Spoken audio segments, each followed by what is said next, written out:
เรียบสู้ลูกครูខ្ញុំបានឈ្មោះអាត់សុកយ៉ាលេខរៀងទី8ថ្នាក់ខ្ញុំសូមសង្ខេបមេរៀនជូនលោកគ្រូមេរៀនទី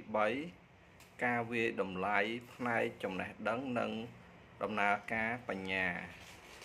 មេរៀននេះរៀបរាប់ពីមូលដ្ឋានគ្រឹះនៃការកំណត់លទ្ធផលសិក្សារំពឹងទុកនិងវិធីសាស្ត្រវាយតម្លៃដែលផ្ដោតលើផ្នែកពុទ្ធិរបស់សិស្សទី1គោលគំនិតនៃការអប់រំនិងលទ្ធផលសិក្សារំពឹងទុកដំណើរការអប់រំចាប់ផ្ដើមមានគោលដៅធំរហូតដល់លទ្ធផលការសិក្សារយៈពេលខ្លីគោលបំណងការអប់រំជាគោលដៅធំដែលមានរយៈពេលវែង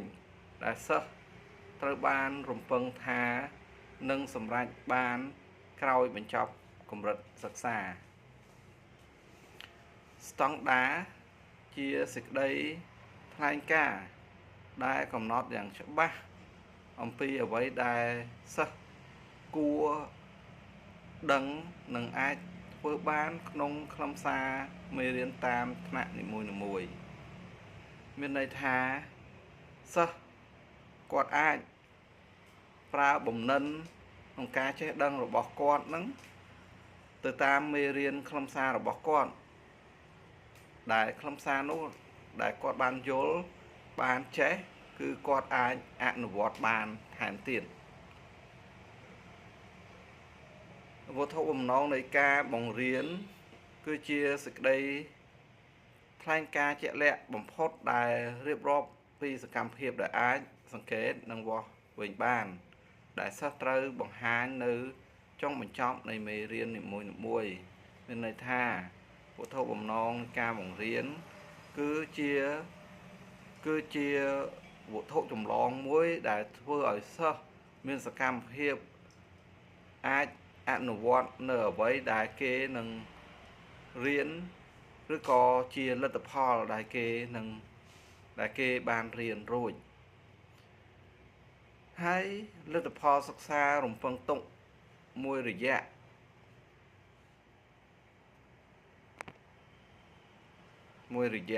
ដែលរៀបរាប់ពីសកម្មភាពនោះ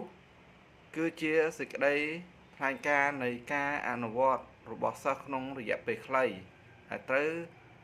តែមានលក្ខណៈសមស្របងាយយល់នឹងការជំរុញការប្រឈមដល់សិស្សទី2បាទខ្ញុំសូមលើកចំណុចទី2គឺក្រុម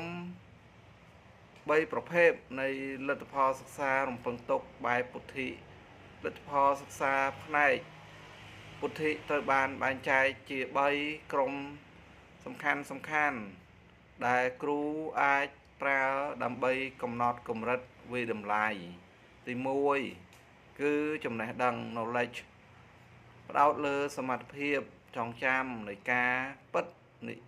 យមន័យនិងពាក្យកន្លឹះការយល់ understanding ទាមទារឲ្យសិស្សបង្កើតន័យពីព័ត៌មានដែលបានរៀនទាំងការយល់ធម្មតាគឺសង្ខេបនឹងឯងនិងការយល់ស៊ីជម្រៅ deep understanding ដែលគេអាចបកស្រាយនិងពន្យល់រាល់សំណួររាល់មេរៀនឬរាល់ខ្លឹមសារណាដែលតាក់ទងការផ្ដល់ហេតុផល reasoning ជាកម្រិតខ្ពស់ដែលសិស្សត្រូវប្រើប្រាស់បំណិនគិតគឺបំណិនគិតនិងត្រិះរិះពិចារណានោះឯងហើយនឹងចំណេះដឹងដើម្បីសម្រេចកិច្ចការដូចជាការដោះស្រាយបញ្ហាការវិភាគឬក៏ការគិតប្រកបដោយវិចារណញ្ញាណបាទការគិតដោយវិចារណញ្ញាណហ្នឹងគឺការប្រាជ្ញាគិត ទៅលើអ្វីមួយឲ្យបានស៊ីជម្រៅនោះទី3កម្រិតនៃការគិតរបស់ Bloom Taxonomy អញ្ចឹង Bloom Taxonomy គឺជាឧបករណ៍មួយសំខាន់ណាស់សម្រាប់កំណត់កម្រិតនៃការគិតនិងការអនុវត្តវត្ថុបំណងសិក្សាកម្រិតទាំង6ត្រូវបានរៀបរាប់តាមលំដាប់ឋានៈពីទាបទៅខ្ពស់របស់ Bloom Taxonomy នឹងឯងទី1គឺចងចាំ remember រំលឹកព័ត៌មានគឺចងចាំគឺសំដៅទៅលើការរំលឹកព័ត៌មានបាទតមកទៀតយល់គឺគាត់អាចបកស្រាយឬក៏បញ្យល់បានតមកទៀតគឺអនុវត្តប្រើប្រាស់ចំណេះដឹងនៅក្នុងស្ថានភាពជាក់ស្ដែងក្នុងជីវភាពប្រចាំថ្ងៃដល់ពេលគាត់រៀនចេះដឹងហើយគាត់ត្រូវប្រើចំណេះដឹងទាំងនោះប្រើប្រាស់នៅក្នុងជីវភាពជាក់ស្ដែងប្រចាំថ្ងៃតមកទៀតគឺវិភាគគឺគាត់អាចធ្វើការបំណែកព័ត៌មាននិងកំណត់ព័ត៌មានណាដែលតាក់ទងទៅនឹងព័ត៌មានមួយណានោះគឺស្ថិតនៅក្នុង Bloom Taxonomy គឺការវិភាគនឹងឯងតមកទៀតគឺវាតម្លៃគឺការសម្រេចចិត្តដោយផ្អែកលើលក្ខណៈវិនិច្ឆ័យត្រឹមត្រូវបាទអញ្ចឹងខ្ញុំសូមចូលចំណុចទី4គឺវិធីសាស្ត្រវាតម្លៃនៅក្នុងថ្នាក់រៀនវិធីសាស្ត្រវាតម្លៃនៅក្នុងថ្នាក់រៀនមានការវាតម្លៃសំខាន់2គឺការវាតម្លៃដែលមានចម្លើយជាក់លាក់និងការវាតម្លៃតាមរបៀបផ្សេងទៀតគឺវាតម្លៃដោយបំណិននិងការអនុវត្តជាក់ស្ដែងអញ្ចឹងខ្ញុំសូមលើកយកការវាតម្លៃបាទចម្លើយជាក់លាក់គឺជាការតេស្តស្តង់ដារដែលងាយស្រួលកែដោយមានចម្លើយត្រឹមត្រូវតែមួយឬក៏ល្អបំផុតរីឯការវាតម្លៃតាមរបៀបផ្សេងទៀតនោះគឺយើងអាចវាតម្លៃបានដោយលទ្ធផលចុងក្រោយដែលសិស្សបានបង្កើតឧទាហរណ៍ថាគាត់ធ្វើរបាយការណ៍ជាដើមឬក៏នៅក្នុងបំណិនយើងអាចវាតម្លៃលើដំណើរការនិងលទ្ធផលការអនុវត្តជំនាញឧទាហរណ៍ថាការបង្ហាញបទបង្ហាញជាដើមគាត់ឡើងធ្វើបទបង្ហាញអញ្ចឹងគឺយើងអាចវាតម្លៃទៅលើនឹងបានហើយការសង្កេតរបស់គ្រូ teacher observation ការសង្កេតផ្លូវការនិងមិនផ្លូវការ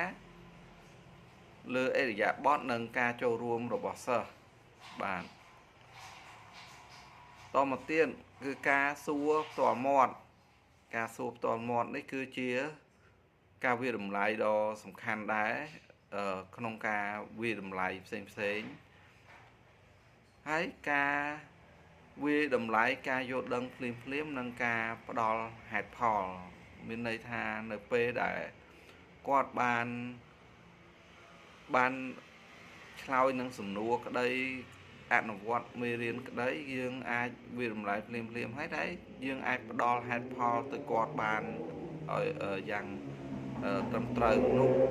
បង្កើនការសិក្សារបស់គាត់គឺគាត់រីករាយក្នុងការរៀនបាទក្នុងការរៀនអញ្ចឹងសិស្សវាតម្លៃរបស់សិស្សមានន័យថាមិត្តភ័ក្តិរបស់គាត់នឹងអាចវាតម្លៃគាត់វិញបានណាអាចវាតម្លៃគាត់តាមរយៈមិត្តភ័ក្តិបានអញ្ចឹងគឺវាតម្លៃទៅវិញទៅមកថាតើគាត់ជាសិស្សរបៀបម៉េចនៅក្នុងថ្នាក់ហើយមិត្តភ័ក្តិគាត់នឹងជាសិស្សរបៀបម៉េចខិតខំរៀនសូត្រឬក៏យ៉ាងម៉េចនោះគឺយើងអាចធ្វើការវាតម្លៃរវាងគ្នាទៅគ្នាវិញបានហ្នឹងគេហៅថា self assessment ហើយការឆ្លុះបញ្ចាំងខ្លួនឯង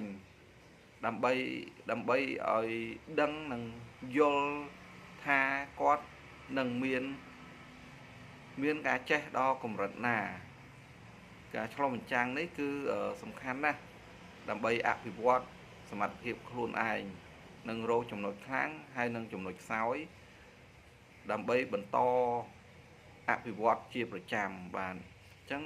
មេរៀនទី3នេះខ្ញុំសង្ខេបបានប៉ុណ្ណេះសូមអរគុណលោកគ្រូបាទសូមជម្រាបលា